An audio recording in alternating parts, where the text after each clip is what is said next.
Bom, vamos lá, vamos começar? Vocês estão comigo? Diga amém. Olha que loucura, gente. 1 ano e meio atrás eu estou internado. Aí eu saio do hospital. E aí 2 ou 3 meses depois eu recebo um convite, cara. E aí um convite de um cara que eu nunca vi na minha vida. O convite chegou em inglês, eu não falo nada de inglês. E o cara mandou: "Hey bro, how are you doing?" Eu falei: "I'm fine." Aí ele falou: "No, do Brasil." Eu falei: "Cool, bro."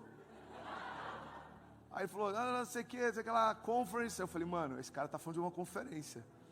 Aí eu peguei a mensagem, John, mandei para um jovem lá da nossa igreja que fala inglês. Ele falou: "Mano, ele tá te convidando para participar de uma conferência em Los Angeles, tudo pago, para você falar do que Deus está fazendo no Brasil." Eu falei: "Mano, fala para ele que eu vou consultar minha agenda e se tiver data eu vou." E adivinha, cara, tinha data lá. Falei: "Mano, você deu sorte, eu tô com o tempo disponível." Eu falei: "Quanto tempo você precisa?" Ele falou: 16 dias. Eu falei: "Mano, eu tô com 16 dias disponível." Incrível isso, mano. Você vê como é que Deus alinha, né? Caiu um compromisso ou outro que tava lá, mas não fui eu, foi Deus quem...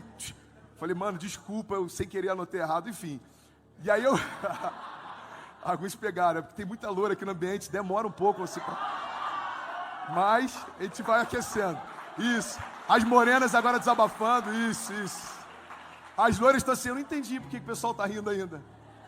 Daqui a pouco cai a ficha, você vai ver uma loira rindo do nada lá atrás. Você vai falar: "Ah." E aí eu fui, cara, fui pra lá. E sabe qual foi a primeira coisa que me marcou, mano, nessa viagem? Pode parecer ridículo falar sobre isso, mas a primeira coisa que me marcou foi um sabonete, mano. Vai falar: "Pastor, como assim um sabonete?" Eu vou te explicar. Eu tô lá em Los Angeles, vivendo algo que eu não podia, num lugar que eu não merecia estar. Porque a graça e o favor vai sempre te levar em lugares que você não poderia ir, vai te dar coisas que você não poderia ter, vai te dar a honra que você não merecia receber. Isso é favor e graça, mano. É quando não tem nada a ver com você, tem tudo a ver com Deus. Você, quando olhar para o que você está vivendo, falar: "Mano, eu não consigo explicar o que eu estou vivendo." Então descansa, é Deus que está fazendo por você. Amém? Se você tiver uma explicação lógica, mano, se preocupa com o que você está vivendo, porque isso foi você quem fez. E a gente pode perder o que a gente faz, mas aquilo que Deus faz permanece para sempre. E eu tô lá, fui tomar um banho, abri a necessaire, tinha um sabonete, mano. E o sabonete era o sabonete da clínica que eu estava internado 3 meses antes. E aí eu olho para aquele sabonete e passa um filme na minha cabeça. Eu falei: "Uau." E sabe o que Deus falou comigo? "Filho, não esquece quem você é, porque eu sou o Deus que está com você no leito. Eu sou o Deus que te leva para as nações. Isso tudo tem a ver com a tua identidade." Sabe, é a nossa identidade que libera o favor de Deus. É a nossa identidade que abre portas. "Pastor, como assim a minha identidade?" A tua identidade diz que você é filho de Deus. E porque você é filho de Deus, todas as coisas são possíveis se você crer. Eu tô lá em Los Angeles, mano, favor e graça. 3 meses depois de estar numa internação, quase morrendo, eu tô lá. E aí, olha só que louco. Acabou a conferência, eu falei: "Mano, eu tô aqui, Califórnia, vou conhecer a Bethel." Quantos aqui já ouviram falar da Bethel? Eu falei: "Mano, eu vou lá conhecer a Bethel." Eu aluguei um carro e fui direto para lá. E aí, preste atenção nisso: "Pastor, o que isso tem a ver comigo?" Eu não vou falar de guia turístico, não. Eu vou falar sobre a tua história agora, amém? Eu tô lá e cheguei na cidade de Redding, que é no meio do nada. Você pode falar isso comigo? Diga: no meio do nada. No meio do nada, tem uma cidade pequenininha onde está Bethel. E você chega no comércio lá, todo mundo conhece a igreja. Você chega no posto de gasolina, você chega nos hotéis, todo mundo conhece a igreja. Por quê? Porque a igreja, essa cidade não estava no mapa. O que colocou a cidade no mapa foi a igreja. Essa cidade, ela era imperceptível, ela era invisível, ela era quase insignificante. Mas do nada, você pode dizer isso comigo? Diga: do nada. Do nada, cara, Deus começou algo naquele lugar. E hoje é impossível você nunca ter ouvido falar de Redding. Se você já ouviu falar da Bethel, se você já ouviu falar do que Deus tem feito, se você já ouviu falar do Bill Johnson, cara, a cidade entrou no mapa porque Deus começou um avivamento lá. E aí eu chego lá, a conferência no meio de um estádio, entupido de gente. Aí na manhã, acho que do segundo dia, o pastor Bill Johnson, que é o pastor sênior lá, ele pega um papel e ele fala assim: "Gente, eu quero honrar cada caravana que está aqui hoje. Então eu vou falando sobre cada nação que está aqui. Você que é dessa caravana, por favor, levanta aí e tal." Aí eu falei: "Beleza, mano, vai ter tipo uns 15 países aqui, né?" Aí ele começa: Argélia. Aí levanta: caravana da Argélia. Aí ele falou: Afeganistão. Eu falei: "Não, mano, tá brincando." Como assim, mano? Quando ele falou Afeganistão, eu confesso, a gente ficou meio preocupado. Tô brincando. Sei lá, né, mano? Vai que... né? Aí ele falou, Afeganistão, levantou uma caravana, aí o estádio inteiro foi ao delírio, uou. Aí daqui a pouco ele começou, sei lá, Brasil, aí a gente levantou, Bolívia, ele foi falando nomes que eu nem sabia que existia, sei lá, tipo Birmania, eu nem sei se existe, ele falou que tinha gente lá, e aí ele foi falando, não sei o que, tal, aí cara, no início aquilo me impactou, mas depois aquilo me constrangeu e aquilo começou a me quebrantar, porque já eram mais de 20 nações e não parava, daqui a pouco 30 nações, daqui a pouco 30 e poucas nações. E sabe o que Deus falou comigo? Ele falou, filho, no meio do nada, as nações se reúnem. Você sabe por quê? Porque quando os céus estão abertos, as nações vêm correndo para experimentar o que Deus está fazendo. Não tem a ver com a geografia, não tem a ver com a circunstância, não tem a ver com o teu cenário, tem a ver com o que você carrega dentro de você.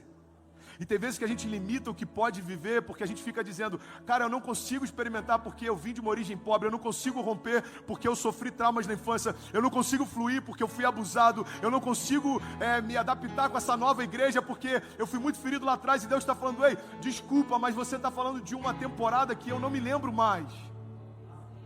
Você está querendo trazer para a mesa uma circunstância, um tempo, uma estação que eu não me movo mais, porque as coisas velhas ficaram para trás e em Cristo tudo se fez novo. E a gente quer projetar, e às vezes a gente quer projetar o futuro com Deus e a gente fica apresentando para Ele o passado. E aí Deus está falando, filho, preste atenção, olha só que louco, gente, o tempo de Deus e o nosso tempo. O Cronos, o Kairos, se a gente não alinhar isso, a gente fica sempre ansioso. Você sabia que o Brasil é o líder mundial no ranking de ansiedade? Você sabia que entre a causa de morte dos adolescentes no Brasil, a principal causa de morte, a primeira, é suicídio? Você sabia que entre os jovens no Brasil, suicídio é a quarta principal causa de morte? Você sabe o que os números estão dizendo para a gente?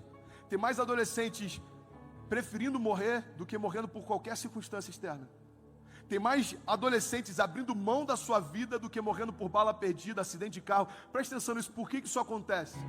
Porque a nossa geração é ansiosa, nunca se viu tanta depressão, síndrome de pânico, complexo de inferioridade, crise de identidade, nunca se viu tantos problemas emocionais. Você sabe por quê? Porque a gente se move por duas principais causas. A gente se move ou por memória ou por imaginação. São duas características. Isso é a palavra que eu queria usar. O ser humano se move ou por lembranças, memórias ou por imaginação, John. É por isso que a gente normalmente vê dois tipos de perfis. Ou é alguém que só está olhando para o passado, ou é alguém que vive ansioso porque só está olhando para o futuro. O problema é que se eu vivo com o meu olhar focado no passado, eu estou olhando para coisas que não existem mais. E se o meu olhar está só no futuro, eu vivo ansioso para experimentar coisas que ainda não vieram. E Deus está dizendo, ei filho, não se preocupa com o teu passado, porque em Cristo ele não existe mais. Não fica angustiado com o teu futuro, porque o teu futuro não é futuro para mim. O futuro dos homens já é presente para Deus. Porque aquilo que eu falei para você que eu vou fazer, na verdade no meu reino eu já fiz. Então você não enxergou ainda, mas para mim já é real. Aquilo que é futuro para os homens não é futuro para Deus. Ele disse, então já é real, já aconteceu. E Deus está lá no teu futuro falando, ei filho, fica em paz, eu só estou esperando você chegar, está tudo certo. Pastor, se não é para ficar olhando para trás, se não é para ficar ansioso com o futuro, o que eu preciso fazer? É simples, é a gente colocar os nossos olhos no presente e perceber o maravilhoso agora. Cara, sabe uma das coisas que Deus virou dentro de mim, uma das chaves, depois que eu quase morri? Eu olho para cada oportunidade que eu vivo e entendo que eu poderia não ter experimentado aquilo. Esse culto aqui poderia não existir se 1 ano e meio atrás Deus não tivesse dito sim para mim, quando todo mundo disse não. Essa noite não vai voltar, aí preste atenção, essa noite não vai voltar. Você sabia que esse culto para alguns pode ser um culto que vai mudar a tua história e para outros pode ser só mais um culto? Você pode se distrair, você pode nem prestar atenção no que está rolando. E aí o que acontece? O que acontece é que esse dia não vai voltar, essa mensagem não vai ser liberada de novo. Aquilo que Deus está fluindo aqui não vai fluir nessa noite de novo. Vai fluir amanhã e depois. Mas aquilo que Deus está fazendo hoje é único. Então o que Deus está pedindo para nós é o seguinte, ei, olha para aquilo que eu estou fazendo agora. Não fica distraído com a tua expectativa do amanhã. Não fica frustrado com as tuas marcas do passado. Eu estou fazendo coisas novas hoje. Você está comigo? Diga amém. E sabe o que é louco, cara? Deus ele é especialista em fazer tudo em meio a nada. Você quer um exemplo claro? Quando Jesus vem, Deus, olha só que louco, gera um homem para preparar o caminho. Você falou de procrastinação, pastorzão. Olha que louco, a gente às vezes fica negligenciando o preparo. Até Jesus precisou de alguém para preparar o caminho. Por que você acha que você não vai precisar? Por que Deus institui lideranças, pastores, pessoas para cuidarem de você? Porque alguém precisa te ajudar no preparo do teu caráter, na formação do teu caráter. E o próprio Jesus teve alguém que veio antes dele para preparar o caminho. Mas sabe o que é louco nisso tudo? Preste atenção. Deus pega uma mulher que tem um ventre estéril. A mãe de João Batista era estéril. E no meio de um ventre estéril, ele gera a voz que clama no deserto. Aí do outro lado, Deus pega uma mulher com um ventre virgem. E no meio do ventre virgem, ele forma o verbo que se fez carne. Você já parou para pensar nessa loucura? Olha o panorama que Deus cria. É como se ele dissesse, quais são as duas impossibilidades de alguém gerar filhos? Bom, se for estéril ou se for virgem. Ok, então aquele que vai preparar o caminho vai ser no ventre estéril, e aquele que vai ser o caminho, a verdade e a vida vai ser no ventre virgem. Por quê? Porque eu quero provar para todo mundo que eu posso tudo em meio ao nada. Eu não dependo de circunstâncias, eu não dependo de cenário, eu não dependo de nada, senão da minha vontade. E é por isso que disse Deus e tudo se fez. E disse Deus, haja luz e houve luz. E ele viu que era bom. E disse Deus, faça separação entre a porção seca e a molhada. E ele viu que era bom, e todas as coisas foram feitas por meio da sua palavra. Por quê? Porque no meio do nada, no meio de uma terra sem fome e vazia, Deus estabelece tudo. Você está comigo? Diga amém. E a gente fica ansioso perguntando, Deus, como vai ser? É porque quando a nossa fé depende da lógica para funcionar, não é fé que você tem, é otimismo. Não confunda otimismo com fé. Você quer um exemplo? Jó começa a questionar Deus e falar, Deus, por que eu estou passando por isso? Por que eu estou enfrentando essas coisas? Cara, Deus chega para Jó, eu não lembro se é Jó 36, 42, eu não lembro qual é, mas Deus chega para Jó e fala, ei Jó, eu posso até te responder as suas inquietações. Mas antes, me responde algumas coisas, Jó. Onde é que você estava quando eu fiz todas as coisas?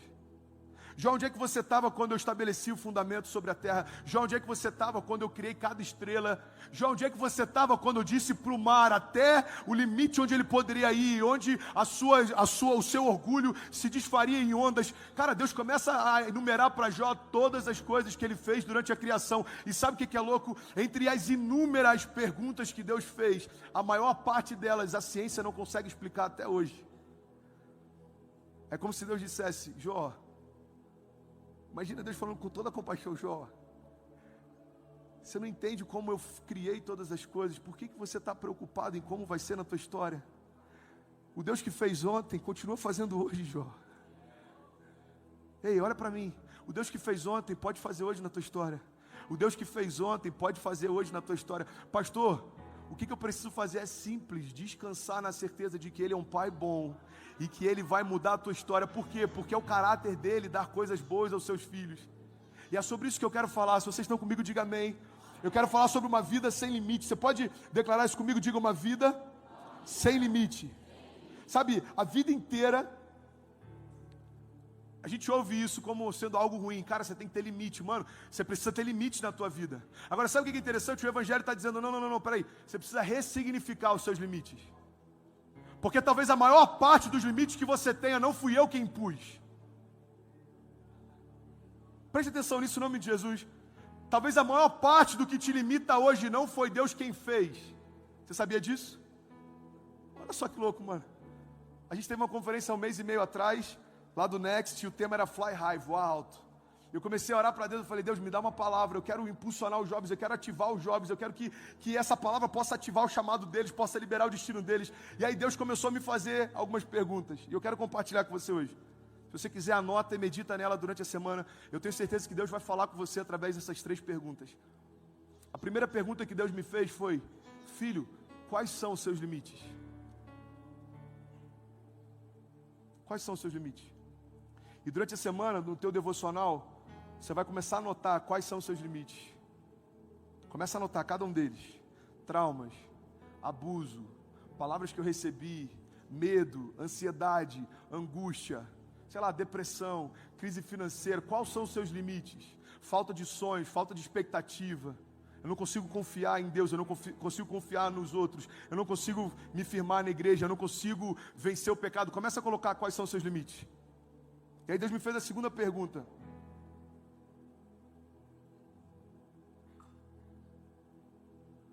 A segunda pergunta que Deus me fez foi: filho, de todos esses limites, quem estabeleceu eles?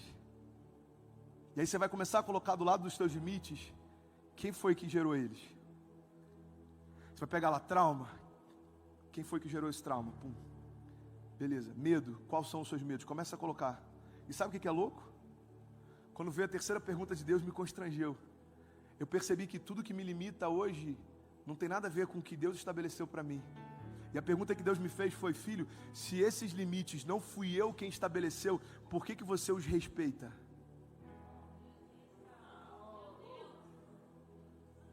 Olha que louco, presta atenção nisso. Eu estou me abrindo aqui com vocês, amém?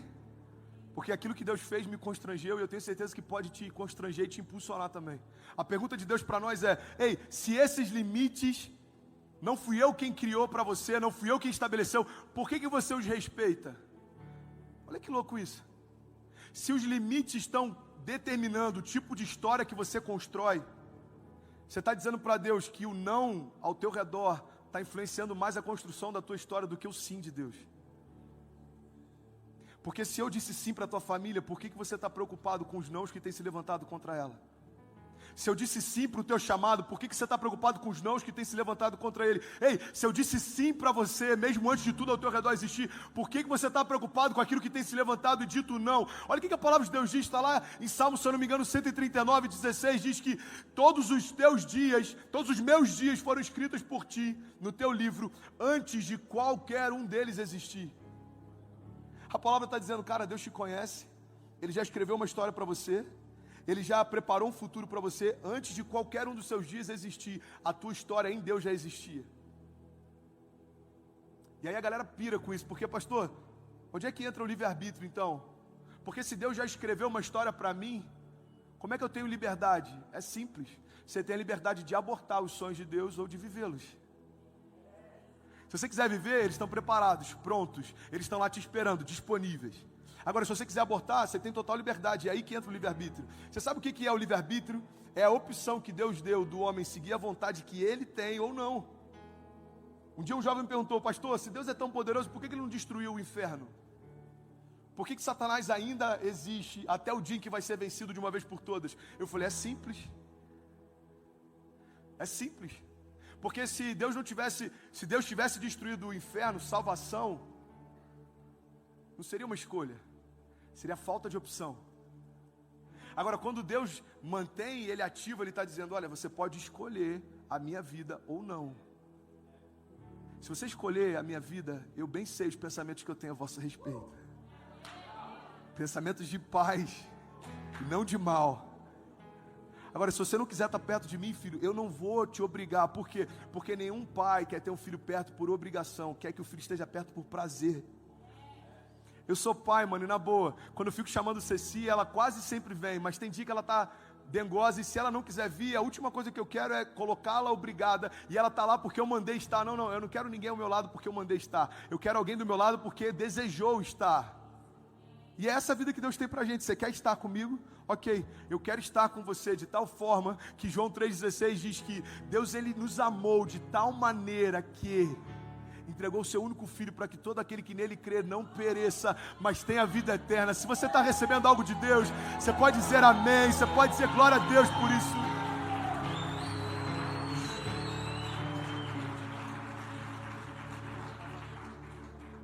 Olha que louco, cara.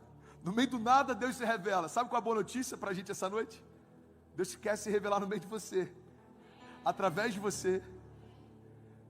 Pastor, eu não tenho nada para oferecer. Então você tem a matéria-prima do céu, mano. Tá tudo certo. Você tem a matéria-prima do céu. Olha o que Colossenses 1,26 diz. O mistério que esteve oculto durante épocas e gerações, mas que agora foi manifestado aos seus santos, e a eles quis Deus dar a conhecer entre os gentios a gloriosa riqueza desse mistério que é Cristo em vocês, a esperança da glória. Paulo chega para a igreja e diz, olha, existia um mistério oculto por gerações, mas Deus agora disse que é o tempo de compartilhar. E esse mistério é Cristo em nós, a esperança da glória. Você sabe qual é a esperança de Brasília? Cristo em você. Você sabe qual é a esperança do Brasil? Cristo em você. Agora preste atenção nisso. Vai ser libertador para alguns. Você sabe por que nem sempre a nossa família está sendo transformada? Porque a gente pensa em avivamento sempre de forma coletiva e negligencia que toda revolução coletiva é fruto de uma revolução individual. Cristo em você, a esperança de Brasília. Cristo em você, a esperança do Brasil. Mas antes, Cristo em você tem que ser a esperança da tua casa. Mas antes, Cristo em você tem que ser a esperança para você também. Porque a gente diz para todo mundo que Jesus é suficiente, mas na primeira crise a gente fica mal. A gente diz para todo mundo que Jesus é suficiente, mas quando termina o namoro a gente fica na bad. A gente diz para todo mundo que Cristo é suficiente, mas pede um emprego e fica desesperado, fica em depressão. Aí para o mundo é loucura. Por quê? Eu acho que eu compartilho isso no Evangelho Sem Filtro. Cara, se você pegar esse livro, lê esse capítulo depois, Cartas de um Deus Bipolar. Sabe o que é loucura? Paulo diz o seguinte, olha, vocês são como cartas escritas pelo próprio Deus.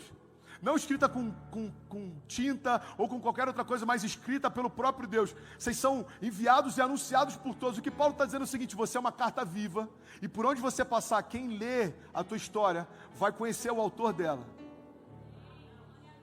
Agora, sabe qual é a loucura? Se o mundo acredita de fato que a nossa vida é escrita por Deus, quando a gente diz que Deus é bom, mas entra em depressão, para o mundo é como se ele falasse assim, mano, esse Deus deve ser bipolar. Porque ele está dizendo para todo mundo que a história dele, quem escreve é Deus, mas ele está mal por causa de um namoro. Ele está dizendo para todo mundo que Deus é suficiente, mas ele está mal porque perdeu o emprego. Ei, preste atenção. Cristo em nós é a esperança da glória para toda a criação, mas tem que ser uma esperança para nós também. Cara, não importa o que você está vivendo, não importa o teu passado, não importa nem o teu presente. Deus está dizendo, não me importa os cenários, eu não vim para me mover de acordo com eles, eu vim para transformá-los. Quando Jesus veio para a terra, os cenários não eram favoráveis. Olha que loucura, cara, vocês estão comigo? Diga amém. Jesus nasce num lugar emprestado, Jesus morre e é sepultado num lugar emprestado. Ele nasce numa família simples, no meio de uma cidade simples. Você sabe por que as pessoas rejeitaram Jesus? É porque os religiosos acreditavam que Jesus viria cercado de glória, honra, majestade. E veio. Mas não veio com a pompa que eles imaginavam que ele viria. Então quando ele se anuncia, se revela como Messias, os caras olham para ele e falam, não. Isaías 9,6 diz que um menino nos nasceu, um filho nos foi dado, e o governo está sobre os seus ombros, e ele será chamado Maravilhoso Conselheiro, Deus Forte, Pai da Eternidade, Príncipe da Paz. Esse cara é o cumprimento de Isaías 9,6? Não. Ele é simples. Nasceu numa manjedoura, a família dele é simples? Não, mano. A gente está na expectativa de um príncipe que vai vir num cavalo branco. E sabe o que acontece? Enquanto eles tinham expectativa do espetacular, não usufruíram do sobrenatural de Deus, caminhando pelas ruas da cidade. Uau, olha que loucura. Sabe o que me assusta? Se Jesus viesse nos dias de hoje, será que a gente aceitaria a mensagem dele ou desejaria? Porque Jesus não era cool na época. Jesus hoje não viria com uma roupagem hipster gospel. Jesus talvez não teria tatuagens, Jesus talvez não seria tão hype como a gente se preocupa em ser. Presta atenção, tem problema em ser assim? Claro que não, mano. Na verdade, o que o Evangelho está dizendo para a gente é o seguinte, não tem problema ser assim, como não tem problema não ser assim. Eu não vim para mudar a tua estética, eu vim para mudar a tua genética.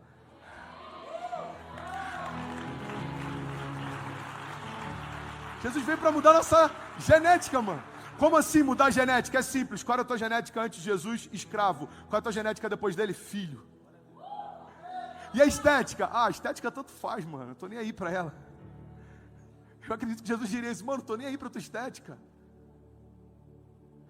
Preste atenção nisso, cara. Jesus, ele era tão humano que Judas precisou sinalizar com um beijo quem ele era no meio dos seus.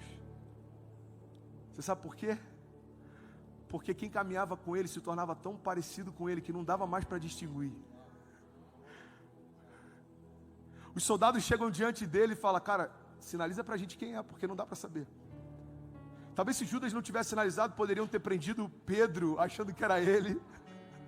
Talvez poderiam ter prendido João, talvez se a gente tivesse naquele tempo, poderiam ter prendido você. Por quê? Porque não dá para saber quem é o mestre e quem são os discípulos. Eles se tornaram um com ele, eles são parecidos demais.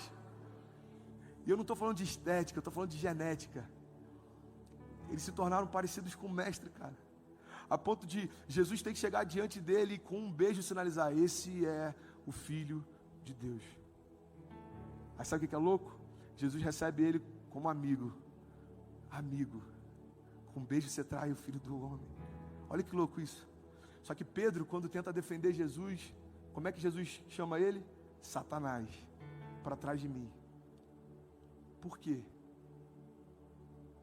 Porque Pedro queria poupar Jesus do propósito da cruz. Judas estava empurrando Jesus para ele. O que Jesus está ensinando para a gente é o seguinte: não importa o teu caráter, não vai transformar o meu. Você pode me trair, eu continuo te chamando de amigo. Olha o que Deus está falando para a gente. Você pode ter desistido de caminhar comigo algum tempo atrás, eu continuo te chamando de filho. Você pode estar em crise existencial, eu continuo te amando e tendo projetos e sonhos a teu respeito. Ei, você pode estar em dúvida ainda se eu existo, eu tenho certeza que você existe. Sabe por quê? Porque eu te criei, eu te formei, eu te desenhei, eu te desejei. Ei, Deus está dizendo pra gente: não importa a forma como você me vê, não vai transformar a forma como eu te vejo. Mano, isso é evangelho, mano, que louco. Aí você está assim: mas eu não te amo. Aí ele: tá bom, mas eu continuo te amando. Mas eu não confio em você, tá bom. Mas se você for um comigo, eu confio em você. Mano, olha que loucura. Deus confia em mim, confia. Olha o que João 15 diz. Se vocês permanecerem em mim, e as minhas palavras permanecerem em vocês, me pedirão o que quiserem, e lhes será concedido. Mano, você quer um nível de confiança maior do que esse, John? Deus chega e fala: você pede o que você quiser, vai ser concedido.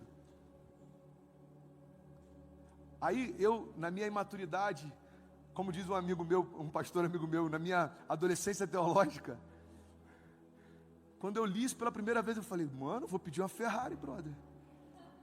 Quantos não pensaram isso alguma vez na vida, gente? Fala a verdade, ok. Quantos estão pensando nisso agora? Tipo, mano, boa ideia, cara, eu gostei da ideia.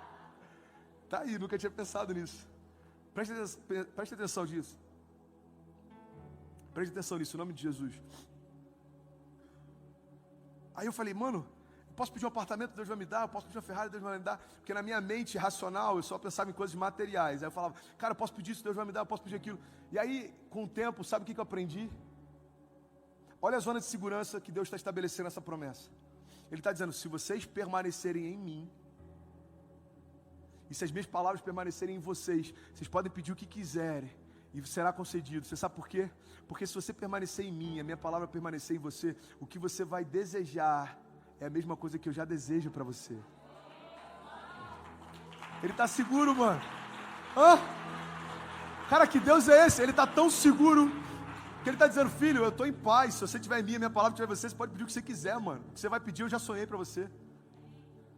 Ah, mas eu posso pedir uma Ferrari? Mano, na boa, quando a gente está nele, as palavras dele na gente, será que é uma Ferrari que a gente vai pedir? Ele está em paz. Olha que loucura isso, mano. Eu estava, acho que uns 2 dias atrás em Londrina, e eu fui falar sobre isso, e aí Deus me lembrou de uma parada que eu compartilhei há muito tempo atrás, sobre o poder da concordância. Aí tinha um jovem sentado, falei: mano, vem cá, sobe aqui rapidinho. Gente, sabe o que é concordância? Eu estava falando para a igreja, sabe o que é concordância? Concordância vem da palavra concordes, ou seja, corações alinhados, corações ajustados. Eu falei: é por isso que existe poder na concordância. Quando você diz sim para o sim de Deus para você, você está concordando com o projeto dele, vai acontecer. Quando você diz sim para o chamado que Deus já disse sim para você, quando você diz sim para os sonhos que Deus já disse sim para você, quando você diz sim para o futuro que Deus já disse sim para você, você está alinhando o teu coração com o dele, não tem como não acontecer. Aí eu chamei esse rapaz aqui, o nome dele era Alex, e eu falei: mano, me abraça aqui. Aí ele me abraçou, eu falei: tá vendo, nosso coração agora está encostado no outro, o que vai acontecer? Depois de um tempo, mano, a gente vai começar a bater no mesmo ritmo. Esse é o poder da concordância, é isso que Deus tem pra gente, Ele quer alinhar o nosso coração. Aí enquanto eu ia falando para ele, era só uma ilustração, o Alex começou a chorar copiosamente, mano.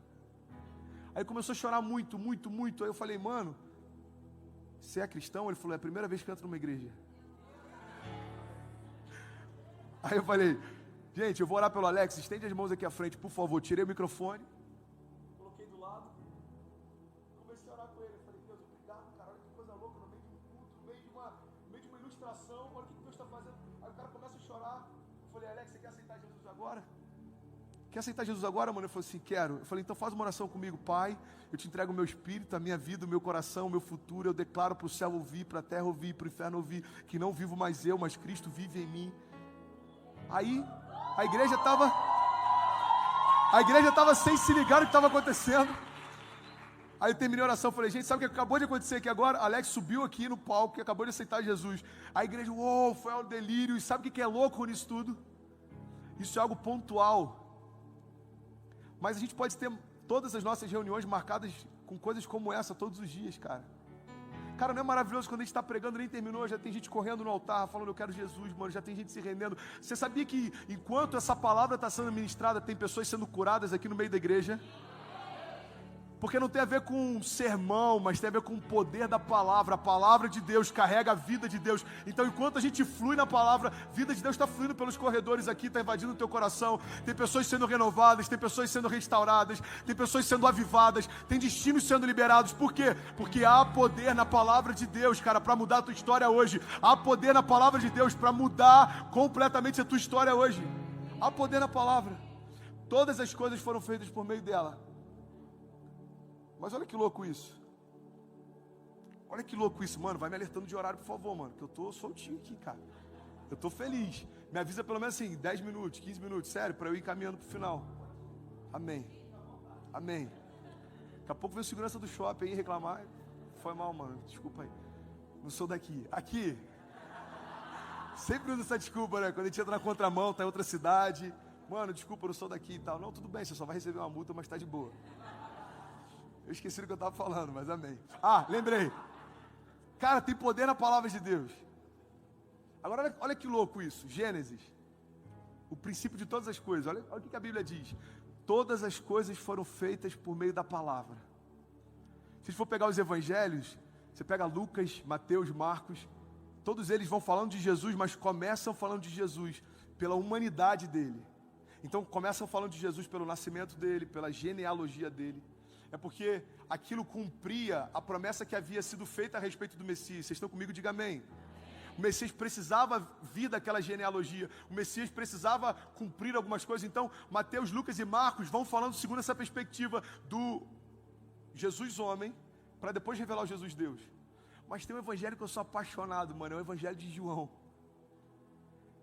É como se ele falasse assim, mano, eu não estou nem aí, brother, para genealogia. Eu já vou começando a falar da divindade dele.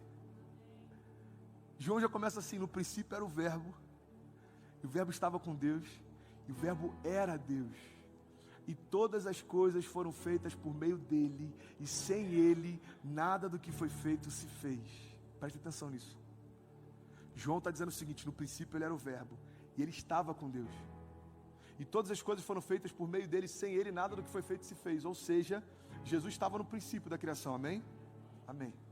Aí Gênesis, a gente vai lendo Gênesis e vai dizendo, olha, no princípio criou Deus os céus e a terra era sem forma e vazia. E aí o Espírito de Deus parava sobre a face das águas, havia trevas e Deus disse, haja luz e tal. E aí a gente vai lendo Gênesis 1, a criação de todas as coisas, Gênesis 2, Gênesis 3. Aí, mano, quando chega no sexto dia, olha que louco isso. No sexto dia, acontece a primeira conferência. Você sabia que a primeira conferência da história aconteceu lá em Gênesis? A gente faz conferência na igreja hoje, acho que a gente está inovando, né? Deus fez a primeira conferência. Ele reúne o Pai, ele reúne o Filho e o Espírito Santo, e eles se reúnem e falam assim, cara, façamos então um homem, a nossa imagem e semelhança. Preste atenção nisso. Todas as coisas foram feitas por meio da palavra, mas quando chegou na hora de fazer você, Deus usou as próprias mãos e fez você. Aí a Bíblia diz que depois que ele formou o homem, ele soprou sobre o homem o fôlego de vida. Olha que louco isso. Acompanhe comigo, em nome de Jesus, mano, isso é muito louco. Ele soprou sobre o homem um fôlego de vida. No original, esse sopro de Deus significa Zoe, ou seja, a própria vida de Deus. Lembra quando Jesus lá na frente, ele chegou e disse assim, olha, o inimigo ele veio para roubar, matar e destruir, mas eu vim para que tenham vida e para que tenham em abundância. Ele está dizendo no original, mas eu vim para que tenham Zoe. Jesus está dizendo o seguinte, eu não vim para dar uma vida boa para vocês. Isso um bom trabalho te dá. Eu não vim para te dar uma vida tranquila. Isso uma herança do seu pai pode te dar. Não, eu vim para te restabelecer a própria vida de Deus. Jesus está dizendo, eu vim para dar para você de volta o que o pecado te roubou, mas sempre foi teu. Não é uma vida qualquer, é a própria vida de Deus. Presta atenção nisso, olha que louco, mano. 6º dia, Deus para de usar a palavra naquele momento, faz o homem com as próprias mãos, sopra sobre ele o fôlego de vida. E sabe o que eu acho louco? Eu estava meditando sobre isso esses dias, eu pirei, mano. Mano, o que eu acho louco é que o único momento da criação que Deus abre mão de usar a imaginação é quando Ele fez você. Um Deus criativo abre mão da imaginação para fazer você. Como assim, pastor? Isso é heresia. Não, não é. Eu vou te explicar por quê. Porque quando Deus disse haja luz, não havia, e houve pela primeira vez. Quando Deus disse que haja separação entre a porção seca, que haja noite e dia, que haja as estrelas e as constelações, não havia e passou a existir pela primeira vez. Quando Deus dá ordem para que nasçam todos os seres viventes, se reproduzam, não existiam, passaram a existir pela primeira vez. Mas quando Deus vai criar o homem, Ele não cria algo que não existia, Ele replica quem Ele era. Olha que louco, mano. Mano, um Deus criativo fazendo a primeira réplica da história. Sabe qual é a primeira réplica da história? Eu e você. Deus chega e fala, façamos então o homem a nossa imagem e a nossa semelhança. É como se ele dissesse, não, peraí. Tudo que eu fiz, eu vi que era bom, mas eu vou fazer algo que eu já sei que é bom. Cria o homem, cria você, eu, você. Por que o inferno, cara, odeia tanto você? Porque ele não tem o poder criativo. Então tudo que Deus cria, o inferno distorce. Tudo que Deus faz, o inferno deforma. Deus cria forma, o inferno deforma. É por isso que a palavra diz, olha, não vos conformeis, mas transformai-vos. Está falando de forma, conformidade, transformação. Mas transformai-vos pela renovação da vossa mente, para que então possam experimentar qual é a boa, perfeita e agradável vontade de Deus. O que Deus está dizendo para a gente é o seguinte, olha, não se conforme, ou seja, não tome a forma do mundo. Por quê? Porque você já tem uma forma em mim. Então se transforme, tome de novo a forma que você sempre teve desde o princípio. E é isso que a redenção veio fazer. Sabe o que é redenção? Redenção significa resgate. Ou seja, Deus está trazendo de novo para Ele quem sempre foi dele. Deus está trazendo para perto quem sempre esteve perto. Deus está estabelecendo sobre você o que você sempre teve. Ei, presta atenção nisso. Deus não vai te dar coisas que você nunca teve. Ele está reestabelecendo o que sempre foi teu, mas o pecado roubou. O homem tinha governo, domínio, autoridade sobre todas as coisas. Sabe, alguns estudiosos acreditam que o primeiro homem, Adão, ele usava 100% da capacidade dele cerebral. Você tem noção do que é isso? Um homem que dominava 100% da capacidade.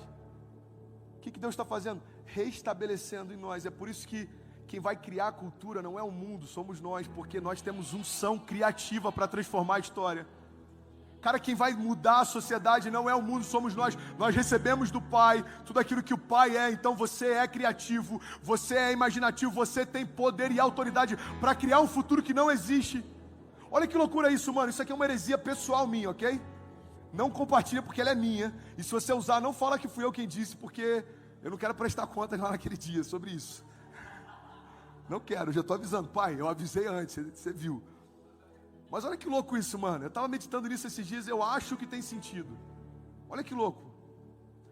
A gente fala tanto de fé, a palavra fala de fé, e fé é indispensável. A fé alegra o coração de Deus, a fé é o que move o sobrenatural. Mas existe algo que também é importante, assim como a fé, que é algo que se chama imaginação. Você sabe por quê? Porque a imaginação antecede a fé. Eu vou te dar um exemplo. Você só pode crer num futuro desejado para você e para a tua casa se você imaginar esse futuro primeiro. Preste atenção. O John só teve fé de que essa igreja aconteceria porque ele pôde imaginar essa igreja acontecendo primeiro. Preste atenção nisso. Olha que loucura. Eu li uma história do cara lá que fez a Disney, o Walt Disney. Ele tinha um sonho de fazer uma montanha-russa. Eu acho que ela era toda de madeira, eu não lembro qual era, mas eu sei que ia ser a maior montanha-russa do mundo na época. E aí ele morreu antes do projeto ficar pronto. E aí a história diz que estavam lá os engenheiros, os funcionários da Disney, estava todo mundo reunido, John, para a inauguração da montanha-russa. E aí está lá a esposa dele representando ele, e aí um dos chefes dos engenheiros chega para ela e fala, é uma pena que o Walt Disney não está aqui para ver tudo isso pronto. Aí ela falou assim, não, Na verdade, ele viu pronto antes de todo mundo que está aqui. Preste atenção, em nome de Jesus, cara, eu quero ativar a tua fé e eu quero ativar a tua imaginação. Você sabe o que a imaginação faz? A imaginação cria um mundo que não existe. E a fé, pastor? A fé torna esse mundo real. A fé torna esse mundo real. Pastor, o que isso tem a ver com a minha segunda-feira? É simples, cara. Começa a imaginar aquilo que Deus pode fazer na tua casa. E agora você começa a crer que Deus já fez. E eu te garanto, a tua vida nunca mais vai ser a mesma. Ei, você está ouvindo isso de um cara que há 12 anos atrás não gostava de crente, nunca tinha entrado numa igreja evangélica, até que um dia eu me apaixonei pela filha do pastor. É verdade, vou fazer o quê? É verdade, mano. Acho que Deus olhou do céu e falou, mano, na boa, acho que só mulher para ajudar esse cara. Aí Gabriel falou, qual mulher? Mano, tem que ser filha de pastor, mano. Na moral, tem que ser. Aí ele olhou e falou assim, vou pegar essa menina aqui, tadinha. Ela é nova, não sabe das coisas. Aí do nada, eu tô de férias da faculdade na casa dos meus pais. Eu tinha 17 anos, fui visitar meus pais. Do nada. Olha que louco isso. Vocês estão comigo, gente? Diga amém.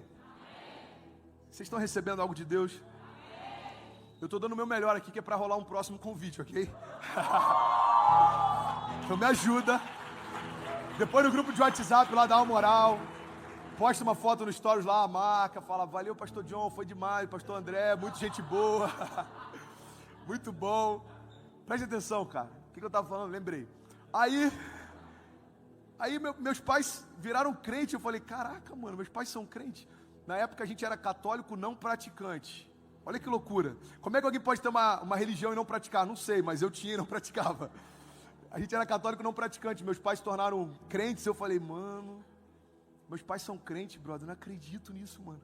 Eu só tinha entrado uma vez numa igreja evangélica, para falar a verdade. Foi durante um casamento. A minha namorada na época foi convidada. Eu falei assim, cara, como é que a gente vai numa igreja evangélica? Se alguém vê que a gente está lá, se alguém comentar que a gente... Cara, vão achar que a gente virou crente. Era nesse nível de resistência que eu tinha com crente. Sério, gente, eu não gostava de vocês antes de me tornar um também, ok? Estou abrindo meu coração aqui. E aí meus pais falaram, cara, tem um pastor que quer vir aqui para orar por você, pela tua irmã e tal. Eu falei, pai, eu até aceito o fato de vocês serem crentes, mas pô, trazer pastor aqui em casa é brincadeira, pai.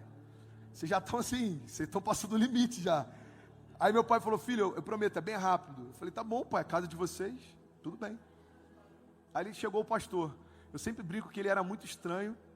Ele parecia o pinguim do Batman, de blazer. E ele falava assim, tudo bem? Aí ele entrou, tudo bem? Aí eu falei, tudo bom, pastor? Aí logo depois veio a mulher dele, eu falei, tudo bom, mulher do pastor? Aí entraram as filhas dele, eu falei, senta aqui, fica à vontade. Vamos começar. Ué, já estamos aqui, pô? Já estamos aqui, mano. Não estou fazendo nada, você também? Falei, você aceita uma Nutella, uma água com gás, café expresso? Quer uma massagem nos pés? Tá tudo bem aí?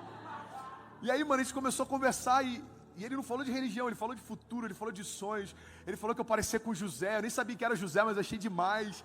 Falei, mano, eu também acho, tá? José deve ser um cara incrível. Será que José teria chance com a tua filha, tá?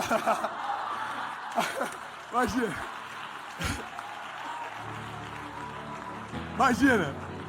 Aí o que foi que você falou? Eu falei, não, pensei alto, desculpa. Aí ele me deu um livro, foi o primeiro livro que eu li, A Quarta Dimensão. Fala da fé. Você escuta esse livro? Mano, a gente tá conectado, mano. O que a gente tava fazendo que não tava junto, mano? Que isso, brother? Vou passar uma temporada com vocês aqui. Pedi pro Felipe me dar uns 10 dias pra passar com vocês aqui em Brasília. Aí, cara, olha que louco. A Quarta Dimensão, beleza. O dia que eu tava, conheci... Ah, tá. Aí, eles foram embora. Minha mãe falou, e aí, filho, o que você achou? Eu falei, gostei. Ela falou, sério? Eu falei, sério, cara, eu gostei. Ela falou, pô, filho, que legal. Eu falei, mãe, eu gostei tanto que eu queria conhecer mais da fé deles. Será que você consegue o MSN da filha do pastor? Quantos aqui já usaram MSN? Ok, uau. ICQ, alguém usou? 5 remanescentes, ok. Orkut, que Deus o tenha. Não levanta. Guarda isso pra você, mano. Esquece. Nem Deus se lembra disso, deixa isso quieto. Aquelas comunidades que você seguia lá, ok. Aí, cara, eu peguei a MSN dela, mano, a gente começou a conversar direto. Eu tinha 17, ela tinha 15 na época. E sabe o que era louco pra mim? Ela tinha algo que nenhuma menina do mundo eu tinha encontrado, mano. Ela era pura, brother. Eu falei, cara, a gente fala sobre coisas que não tem nada demais, mas é muito bom, mano. A gente ficava conversando por horas, até que um dia ela falou assim, agora eu tenho que ir porque tá na hora do culto. Aí eu falei, não, cara, mata o culto hoje, tipo, matar, tá ligado? Não, mano, falta o culto hoje, vamos continuar conversando. Ela falou assim, não, Dé, você não tá entendendo. Domingo pra mim é prioridade. Eu falei, tá bom, onde é que fica então a igreja?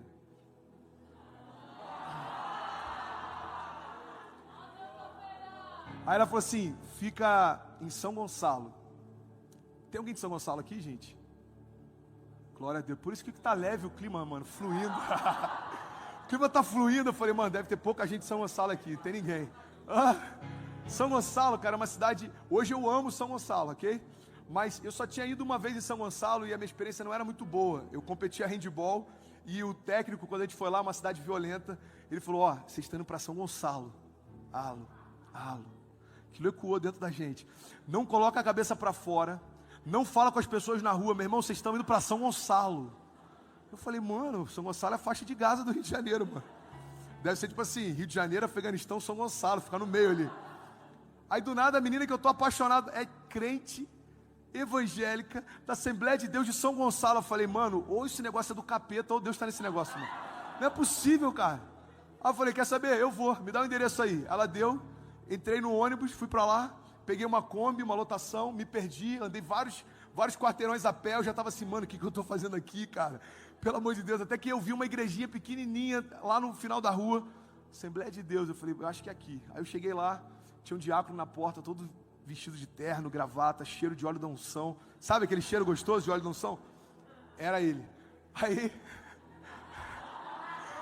vocês estão demais, cara. Aí, ele chegou e falou, paz do Senhor, varão. Eu falei, opa, tudo bom?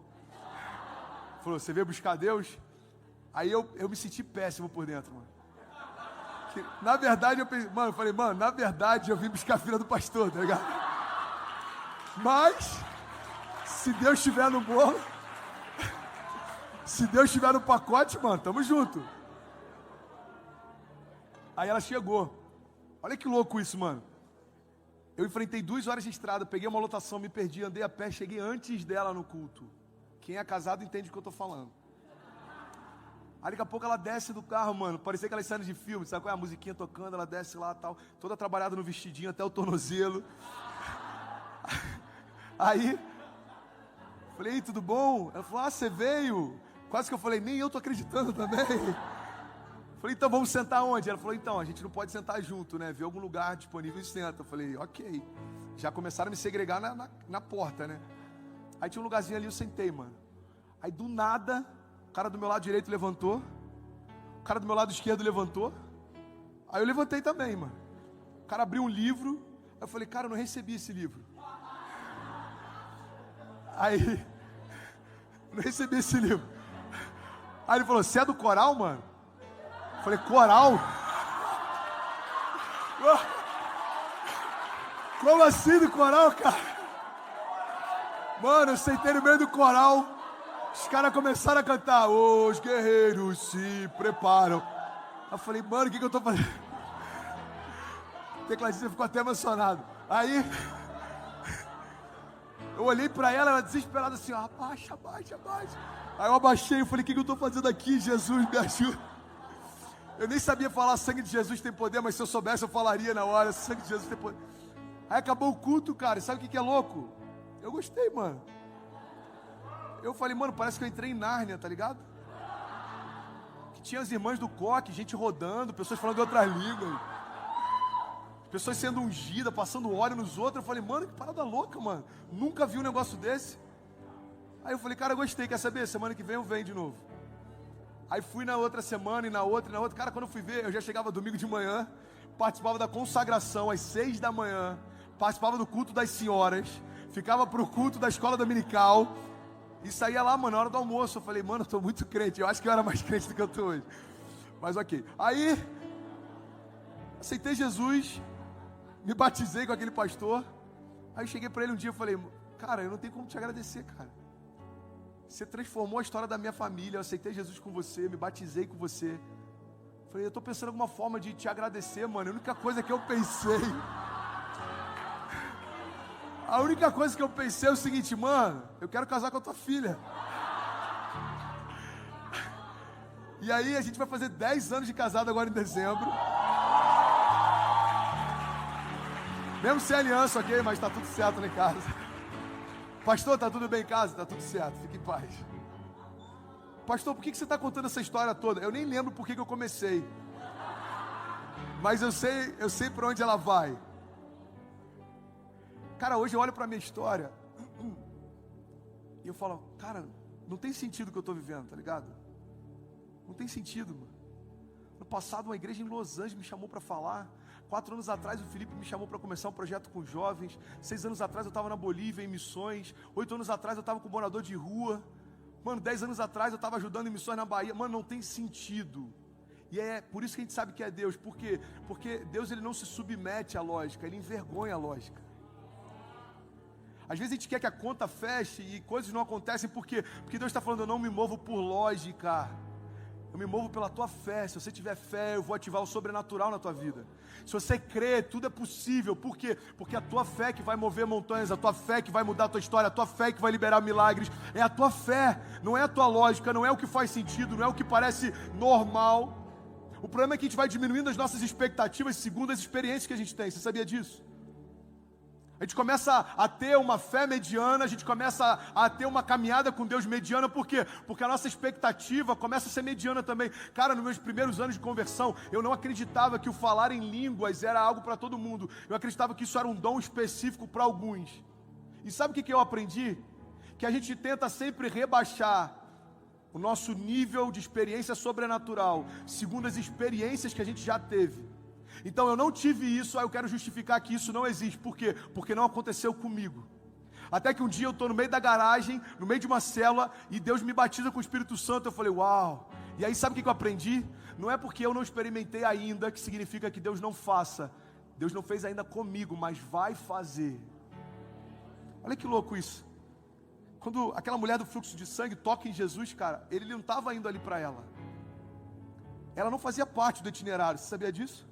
Ela não fazia parte do percurso, ela que entrou na história. Preste atenção nisso em nome de Jesus. Foi ela que teve a ideia de ir até Jesus, foi ela que se expôs no meio da multidão, foi ela que tocou na orla das vestes dele, foi ela que se aventurou para entrar ali. Ela não precisava estar ali, ela não podia estar ali, ela não foi convidada para estar ali. Preste atenção nisso.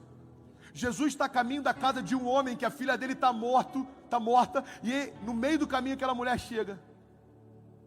Só que não existe um relato na Bíblia que aquele pai que estava com Jesus indo para casa ficou revoltado porque Jesus parou. Jesus para do nada e fala, peraí, alguém me tocou. Aí um dos discípulos, eu não tenho certeza se é Pedro, eu acho que é Pedro, chega para ele e fala assim, como assim alguém te tocou, mano? Pedro sempre abusado, como assim alguém te tocou? Tá todo mundo te apertando, a multidão tá te espremendo. Ele falou, não, alguém me tocou diferente, cara. Saiu virtude de mim. Aí você consegue imaginar, presta atenção nisso. Eu sou pai. Eu fico imaginando se fosse a minha filha que estava em casa, eu ia falar, Jesus, espera aí, vamos seguir, mano. Pelo amor de Deus, vamos lá para casa. Só que a Bíblia não diz que aquele homem se revoltou. Você sabe por quê?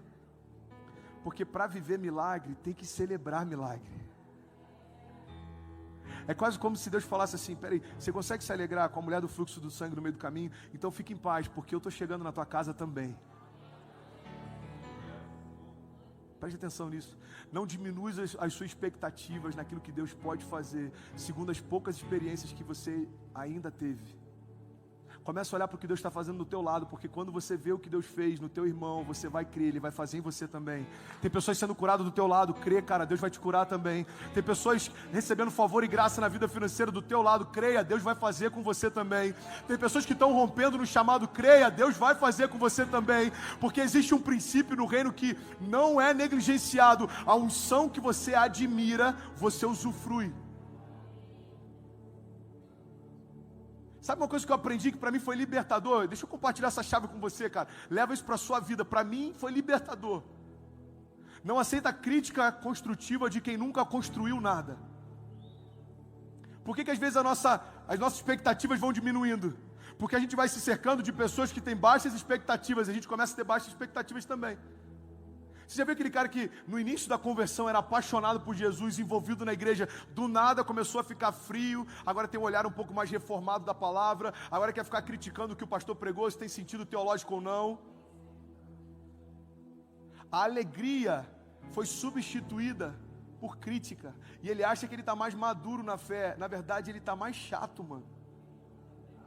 Porque antes as pessoas ficavam perto dele e eram incendiadas. Hoje as pessoas ficam perto dele e não querem ter o que ele tem. Por quê? Porque a fé que ele vive não aproxima pessoas, só afasta. Aí a gente começa a andar com essas pessoas, sabe o que acontece? A gente começa a se tornar crítico também sem perceber. E antes daquilo que a gente celebrava, a gente começa a criticar. Cara, o culto demorou muito, a palavra se estendeu demais, o pastor brinca muito, ou o pastor é muito sério, o louvor hoje foi muito alto. Por que isso acontece? O problema não está no culto, o problema não está na igreja, o problema não está no louvor, o problema está em você, porque você tirou os olhos do autor e consumador da tua fé, e começou a colocar o teu olhar em homens, e aí você fica tentando medir a experiência que Deus faz. Preste atenção nisso, Deus não te chamou para entender o que Ele está fazendo. Deus te chamou para usufruir do que Ele está fazendo. Ele está falando, cara, desfruta. Eu estou fazendo um milagre em alguém do teu lado. Aumenta o nível de expectativa naquilo que eu posso fazer. Não diminui a tua fé naquilo que eu faço, segundo as experiências que você já teve. 1 ano e meio atrás eu estava no hospital, mano. As pessoas iam me visitar. E sabe o que muita gente achou na época? Olha que louco isso, cara, presta atenção. A gente tinha acabado de começar uma igreja, a gente começou uma célula em Cabo Frio, tinha 70 pessoas, na segunda já tinha 100 e poucas, na terceira semana tinha 200 e poucas, aí a gente alugou um salão social de um clube, um mês depois alugamos a quadra de um clube, e eu estava à frente da implantação dessa igreja, a cidade onde eu nasci, onde eu fui vergonha há muito tempo para os meus pais, Deus me traz de novo agora para estabelecer dupla honra, e no clube onde eu tive os últimos porres da minha vida, desculpa usar esse termo, mas acho que não tem nada demais, né? Ok, hoje eu tomei um dos últimos porres, Deus me leva anos depois como um pastor para iniciar uma igreja.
Rainbow magic me.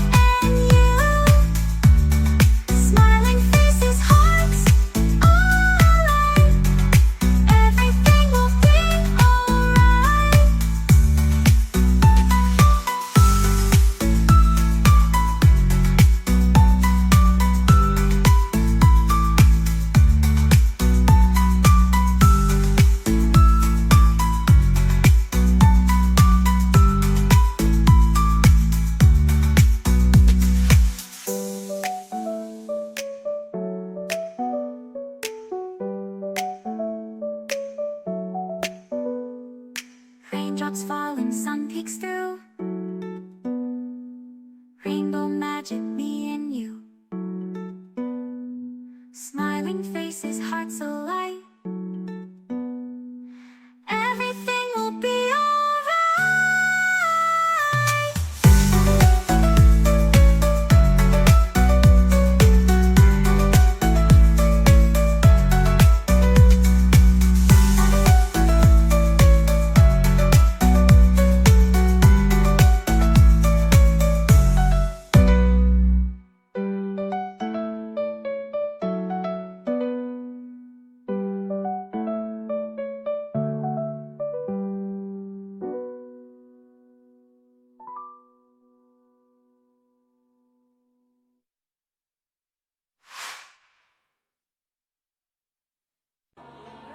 E sabe o que é louco?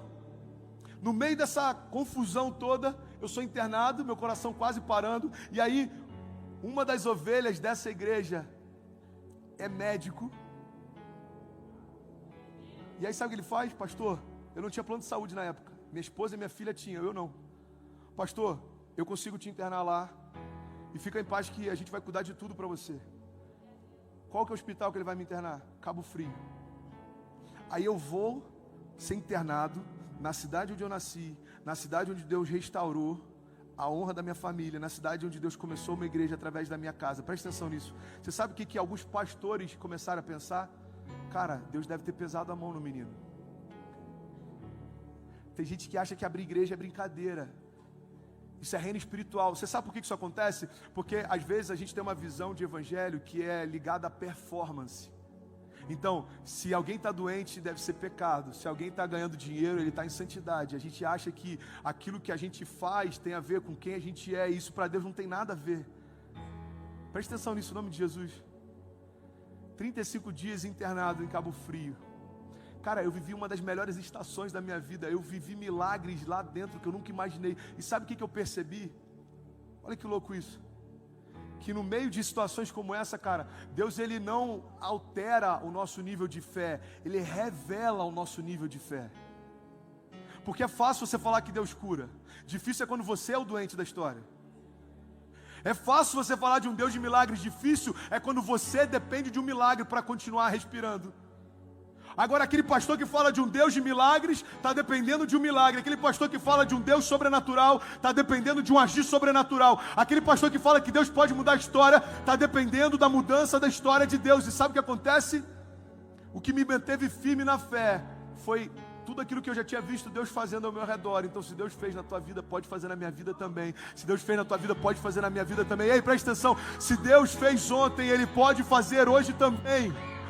É por isso que é importante a gente ser igreja e estar na comunhão. Por quê? Porque a vitória do meu irmão, cara, faz com que eu creia que a minha vitória está chegando também. A cura do meu irmão faz com que eu creia que a minha cura está chegando também. Olha que louco isso, mano. Cara, eu quero finalizar essa mensagem porque se deixar eu vou, gente, é sério. Não, eu tô falando sério, porque eu perdi noção de horário. Você acha que rola mais 10 minutos? Pode ir de boa? Amém. Eu estou feliz de estar aqui, cara. Deus está renovando meu espírito. Sério, de verdade. De verdade. Deus é bom, mano. Deus é bom, preste atenção nisso. Quando eu olho para o que Deus faz ao meu redor, eu creio, Deus vai fazer também. Não diminua a tua expectativa, cara. Aumenta o nível da tua fé. Você quer um exemplo claro de pessoas que diminuíram a expectativa? Você já viu aquele casal que a menina é linda demais e o cara, tipo, não é tão bonito assim? Já viu? Não olha pro lado, não, por favor. Vejo pessoas cutucando outras pessoas. Sei, rolou um desabafo aí, mano. Você é casado? Namorando? Tua namorada é linda. Entendi. Vocês estão vendo que faz sentido. É só uma brincadeira, tá, gente? Tô zoando. Mas é sério. Mas eu tô zoando. Tamo junto. Ai, Jesus. Me coloque em cada uma. O cara do louvor é o feio da história, Jesus. Como é que eu faço, cara? Ai. Mano, é porque louvor tem uma graça diferente também com as meninas, né? Vamos combinar. Mas amém, vamos mudar de história. Você pega o Felipe, né?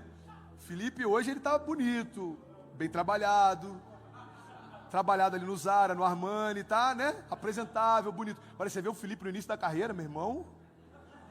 Você vê a Mariana, quando eles casaram. Você olha pra Mariana, uau. Você olha pro Felipe, meu Deus do céu. Olha por quê? Ele era do louvor também. O Felipe já foi back da Cassiane, sabia disso? Quando ele vier, você pode jogar você no ventilador, filho. Ó, back da Cassiane, back daquele cara lá, o Cris Duran. Felipe foi, mano, Felipe tem história. Sabe o que acontece? A gente olha para os frutos que as pessoas colhem, mas não conhece a semeadura dele.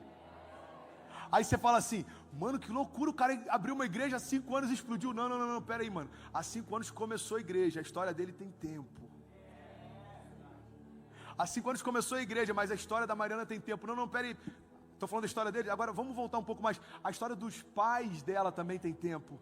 Porque a gente vai usufruindo de bênçãos que os nossos pais liberaram sobre nós.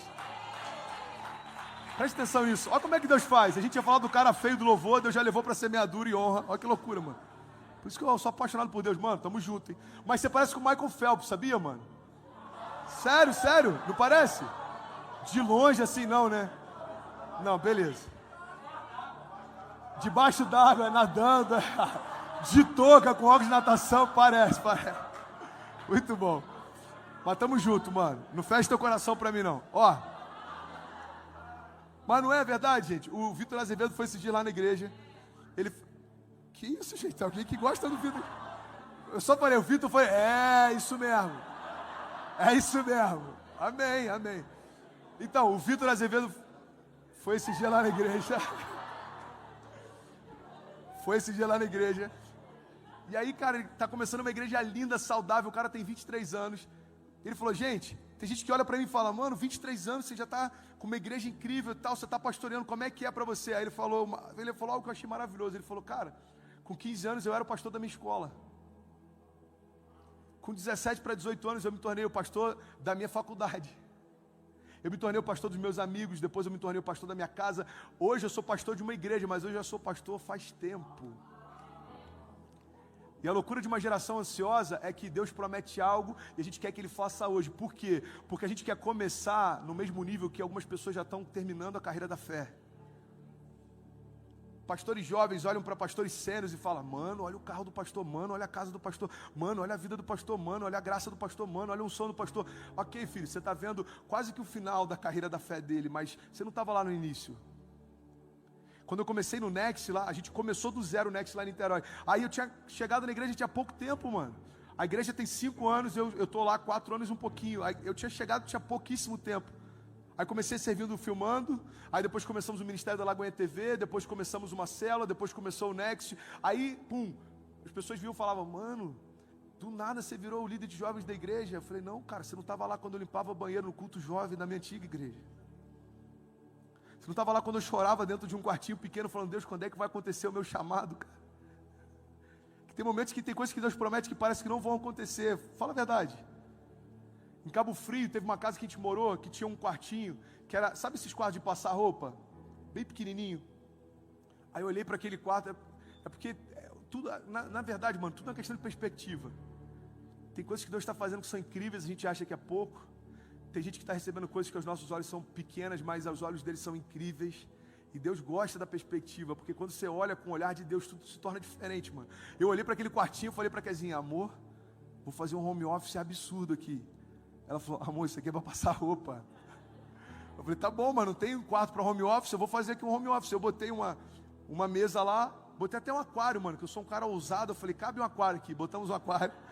Gente, é sério, era tão pequeno que se você botasse o ventilador de pé na porta, não dava para entrar mais ninguém. É sério, era muito pequeno. E eu lembro quantas vezes eu chorei naquele quarto lá, dizendo, Deus, quando é que vai acontecer o que você me prometeu? Deus não está aparecendo com a visão que você me deu, cara. Porque Deus te dá uma visão, presta atenção nisso. Deus te dá uma visão. Tem horas que a gente olha para o que está vivendo e olha para a visão que Deus deu e não parece. Mas por que isso acontece? É porque entre a promessa de Deus e o cumprimento dela existe algo chamado processo. Você quer um exemplo? Deus dá uma visão para José. Demorou anos para se cumprir. Por quê? Porque Deus chama a gente daquilo que a gente é, mesmo antes da gente se tornar. Deus unge um cara chamado Davi, enquanto ainda havia um rei sentado no trono. Deus chama Abraão para ser pai de multidões, e a mulher dele era estéril, o cara era velho, mano. Deus chama Pedro para ser pescador de homens, ele ainda fedia peixe e iria trair Jesus pouco tempo depois. Por que essa loucura acontece? Porque Deus te chama pelo que você é, mesmo antes de você se tornar. Ele não olha para a gente como um homem olha. É por isso que as tuas limitações não tem diferença nenhuma para Deus, não tem a ver com quanto você é bom, tem a ver com quanto Ele é bom, cara. E Deus está aqui nessa noite dizendo para a gente: ei, eu sei do que você é capaz. Você sabe por quê? Porque eu vi você antes de qualquer um ao teu redor existir. Eu vou finalizar aqui porque eu sinto que tem graça nisso que eu quero compartilhar. Presta atenção nisso, em nome de Jesus. Se o louvor quiser estar aqui, presta atenção nisso. Eu sou pai, minha filha tem 5 anos, se chama Ceci. E a Cecília, ela parece que tem 15 anos, mano. Ela é incrível, de verdade. Não é porque eu sou pai dela não, mas a Cecília é diferente. Esses dias ela falou assim: pai, eu estou inspirada. Eu falei: como assim, mano? 5 anos de idade, mano. Eu falei: Ceci, você nem sabe o que é ser inspirada, filha? Ela falou: eu sei sim. Eu falei: então tá, o que é inspirada? Ela falou: pai, inspirada é quando a gente respira fundo. Mas olha só, foi genial a resposta dela. A gente respira fundo e vai com tudo. E acredita na gente. Diante de Deus o que eu estou falando. Eu falei: filha, você está mais inspirada que muito pastor aí. Eu falei: Ceci, como assim, cara? Ela falou: eu estou inspirada, pai. Cara, Cecília é um milagre, mano. Cecília é um milagre, na boa. Eu olho para ela, eu vejo a graça de Deus, cara. Eu olho para Ceci e me faz acreditar: mano, vai dar certo. Olha o que Deus fez, mano, vai dar certo. E sabe o que eu acho louco? Presta atenção nisso, em nome de Jesus. Alguns estudiosos, alguns sociólogos dizem que o nosso caráter vai sendo formado, em média, até os 7 anos de idade. Até os 7 anos de idade vai se formando a tua autoimagem, vai se formando princípios dentro de você. Preste atenção e pega isso, em nome de Jesus. Até os 7 anos, tudo que você ouve, tudo que você recebe, toda a experiência que você tem, tudo que te cerca, tudo que falam para você, tudo que falam de você, vai formando e construindo a tua identidade, autoimagem, caráter. Sabe o que é louco? Se você chegar para Cecília hoje, se você entrasse aqui nesse corredor e você falasse: Ceci, você é feia. Ela vai falar: não sou feia. Por que você acha que você não é feia, Cecília? Porque meu pai e minha mãe dizem todo dia que eu sou linda. Se você falasse assim: Ceci, você não vai dar em nada. Ela fala assim: claro que eu vou dar. Meu pai diz que eu vou ser advogada, médica, pastora, pregadora, cantora. Meu pai falou que eu posso ser o que eu quiser ser.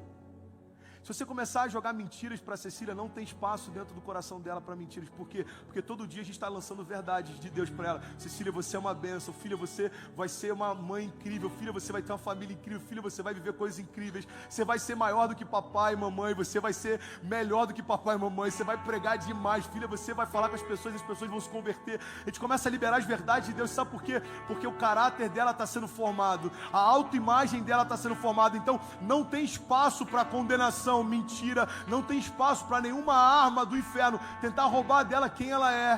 Por quê? Porque a gente está inundando o interior dela com a verdade de Deus. Olha que loucura isso. A Bíblia diz que Jesus, ele é batizado nas águas. Então desce sobre ele o Espírito na forma de uma pomba, e uma voz dos céus diz: esse é o meu filho em quem eu tenho prazer. Você sabe quantos milagres Jesus tinha feito até aquele dia? Nenhum. Não existe um relato de um milagre que Jesus tivesse feito até aquele dia. E o pai está dizendo da frente de todo mundo: esse é o meu filho em quem eu tenho prazer. É como se Deus estivesse falando: meu prazer do meu filho não está no que ele faz, está em quem ele é. Esse é o meu filho em quem eu tenho prazer. Você sabe por que Deus faz isso? Porque logo em seguida a Bíblia diz que Jesus é levado então pelo Espírito ao deserto. Não foi um engano o deserto, foi o propósito. Presta atenção nisso. Quando a gente fica tentando tratar alguns desertos da vida como engano, a gente pode estar se entretendo quando Deus quer estar ensinando. Jesus vai para o deserto e o Espírito leva ele até lá, e 40 dias e 40 noites ele está lá, ouvindo do Pai quem ele é. Vocês estão comigo? Diga amém. Então olha para cá, em nome de Jesus, eu vou finalizar aqui. 40 dias, Deus falando: filho, você vai cumprir o propósito. Filho, você vai redimir toda a carne. Filho, eu vou cumprir a minha profecia feita lá em Joel: derramarei do meu espírito sobre toda a carne, vossos filhos, vossos velhos e vossos jovens profetizarão, terão visões e sonhos. Imagina só, 40 dias e 40 noites, Deus bombardeando Jesus com quem Ele é, o que Ele vai fazer, o propósito que Ele vai cumprir. Sabe o que acontece? Assim que acabam os 40 dias, quem vem para Jesus não é qualquer demônio, é o próprio Satanás, e tenta Jesus por 3 vezes. E por 3 vezes Jesus nega a tentação. Por quê? Porque a gente só tem autoridade para rejeitar as propostas do inferno quando antes a gente conheceu as promessas do céu. Jesus está 40 dias ouvindo as promessas do céu. Jesus está 40 dias ouvindo quem Ele é. Jesus está 40 dias sendo inundado pelo amor do Pai. Quando o inferno vem, Ele fala: cara, desculpa, mas eu sei quem eu sou, eu sei o que eu vim fazer, eu sei as promessas que meu Pai tem, eu sei o que eu vim cumprir, eu sei o que eu vim fazer aqui. Presta atenção nisso. Você sabe o que é louco? A loucura é que se Cecília se desviasse, se Cecília se perdesse, se Cecília fizesse coisas que a gente nunca desejou para ela, se daqui a 15 anos eu encontrasse Cecília e ela tivesse completamente diferente, e ela falasse assim: pai, desculpa, você não sabe quem eu me tornei, você não sabe quem eu sou. Eu e a Kezinha, a gente seria, presta atenção na loucura disso, cara, nós seríamos as únicas pessoas no mundo que poderíamos falar para ela: não, filha, eu sei quem você é, porque eu te vi antes do pecado te deformar. Pai, eu me perdi, eu me entreguei para outros garotos. Pai, eu posso falar, eu posso. Filha, eu sei quem você é. Você sabe por quê? Porque eu te ninava antes de você ter consciência das coisas. Filha, tua mãe sabe quem você é. Sabe por quê? Porque ela te amamentava antes de você saber o que era bom e o que era mal. Pastor, o que isso tem a ver com a minha história? Eu vou te explicar. Você sabe por que Deus nunca desistiu de você? Porque Ele sabe quem você é antes do pecado deformar a tua identidade. Você pode chegar para Ele hoje e falar o que você quiser. Ele olha para você e Ele sabe quem você é no plano original dele. Ele está falando: filho, eu não desisto de você, porque eu sei quem você é. Eu sonho com você desde antes de todas as coisas.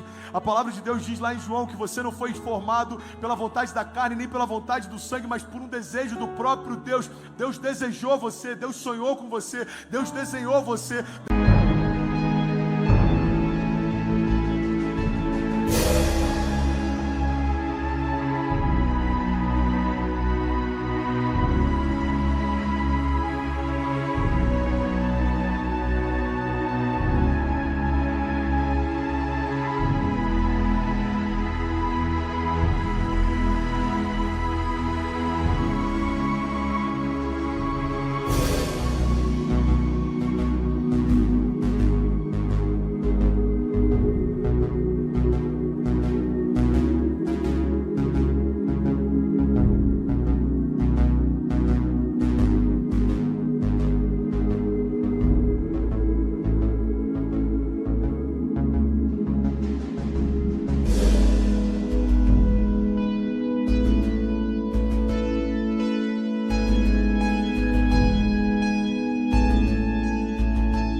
Liberou palavras sobre você, Deus inspirou você com a própria vida de Deus, e o que Ele está dizendo para a gente hoje é: ei filho, não aceita nada que seja diferente do que eu sonhei para você. Eu bem sei os pensamentos que eu tenho a vosso respeito, são pensamentos de paz e de te fazer bem, não mal. Ei filho, rejeita tudo aquilo que não parece com as promessas que eu te fiz.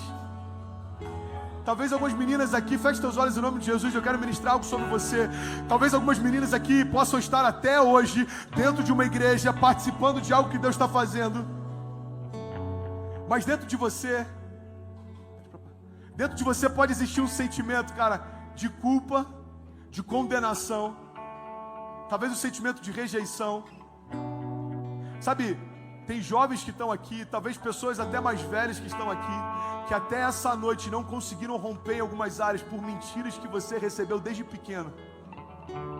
Talvez alguns aqui ouviram os próprios pais dizendo que você nasceu por um engano, você nasceu por um descuido, você nasceu por um vacilo, e o próprio pai está dizendo para você agora: ei filho, você nasceu porque eu desejei você, você nasceu porque eu sonhei com você. e todos os seus dias já foram escritos por mim no meu livro antes de qualquer um deles existir. Ei, filho, eu sei quem você é, eu sei o que você pode, eu sei o que você vai viver, porque eu te conheci antes do pecado te afetar. Eu confio em você, eu amo você, eu acredito em você. E o convite de Deus para nós nessa noite é: ei, venha para mim todos aqueles que estão cansados e sobrecarregados, e eu vos aliviarei. Deixa eu tirar de você todo o fardo, deixa eu tirar de você todo o peso, deixa eu tirar de você toda a mancha, toda a condenação, toda a corrente, toda a cadeia, tudo aquilo que tem tentado te impedir de romper, porque eu sei quem você é.